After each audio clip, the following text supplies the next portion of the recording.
Alright YouTube, so in this video I'm going to show you how to clean the tub of a washing machine.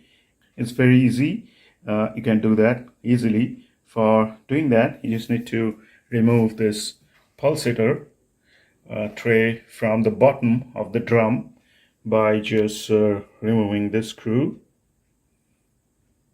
And then you can see the bottom of the drum, and you can see how much dust is there.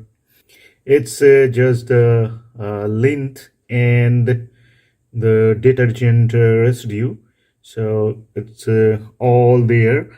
And here you can see.